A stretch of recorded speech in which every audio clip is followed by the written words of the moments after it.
So first we're going to hear about Dhenukasura. Krishna won't let us die. Dhenukasura may be strong, but Krishna is an expert in killing all kinds of demons.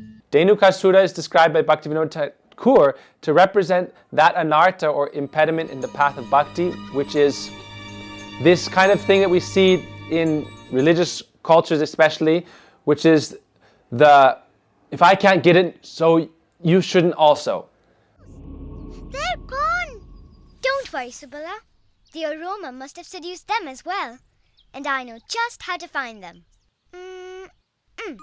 The idea is that there's certain kind of gatekeepers who inhibit the practitioners from entering into the real essence of the spiritual tradition. And we'll find these kinds of tendencies and also personalities within religious traditions. It's the idea of only follow the external structure, the rules and regulations, what we call Vaidhi Marga in Bhakti. Follow these formulas, but don't approach the higher esoteric knowledge and teachings. They try to safeguard that from the followers, from the public. And that is described to be the Dhenukasura demon. Our Bhaktivinoda Thakur describes this in his granthas, that the Dhenukasura tendency, the donkey, he's the donkey demon, the ass demon. What he would do is, he guarded the tal fruit forest, and Krishna and his friends were very hungry in the forest, and they wanted to take these palm fruits, tal fruits, and they're very sweet and juicy. But Kamsa, the ruler in Mathura, he had sent these donkey demons to guard over that area, that forest, the grove, and not let anyone take it. And they themselves, they would not take it, and they wouldn't also let anyone else take it. And so Krishna came there with Baladeva, they shook all the trees, made all these fruits of the juicy fruits of the tal come down, and then everyone was able to relish that. And when all the donkeys came, headed by Dhenukasura, he kicked Baladeva, who is Guru, and said, you should not take these fruits. You're not allowed to take it. How dare you come and enter this area? You shall be the first to feel my rage!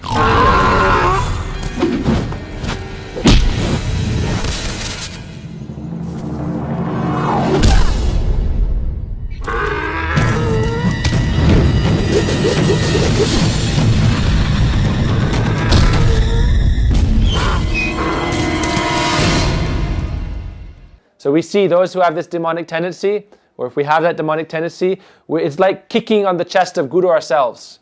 So Dhenukasura kicked Baladeva, the original Guru, and then forbid anyone from taking this. So it's like the Vedic spiritual knowledge of our path.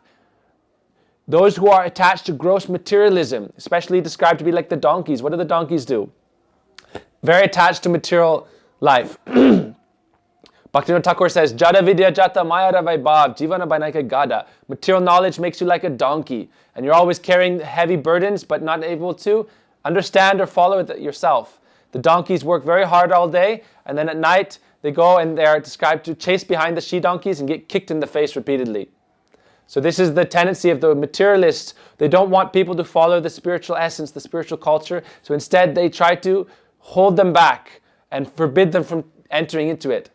Bhaktivinoda Thakur mentions especially those who are trying to study the Goswami's literature, the more Rasik Granthas. And they say, no, you are not qualified for this. You should only follow the rules and regulations. You chant a certain amount of rounds, go on parikrama. Don't try to approach these higher subject matters because you're not qualified. Bhaktivinoda Thakur says this conception is, this is that anartha that is represented by the demon Dhenukasura. You can't have it. I'm not tasting it, but you also can't have it. For stealing Kamsa's fruit, I shall cast you into a bitter brew of death.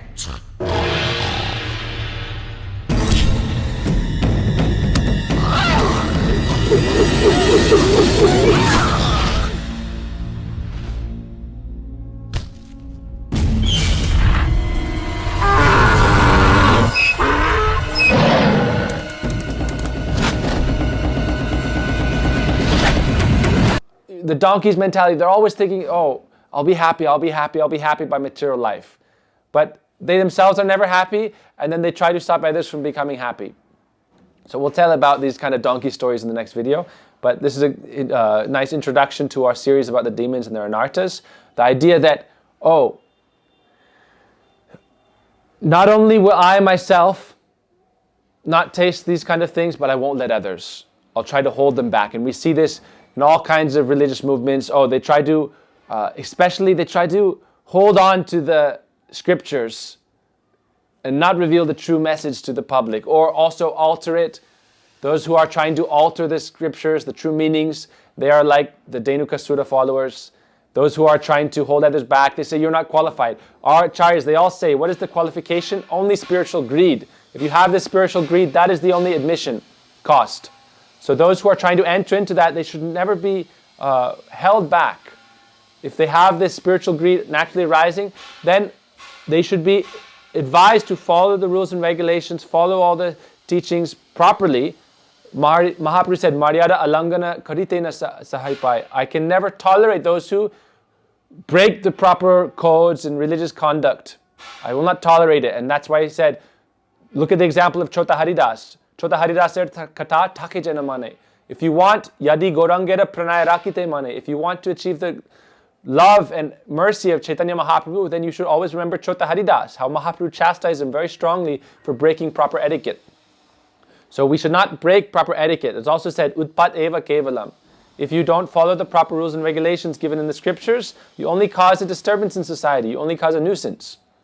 So that's another anartha we'll talk about in the future.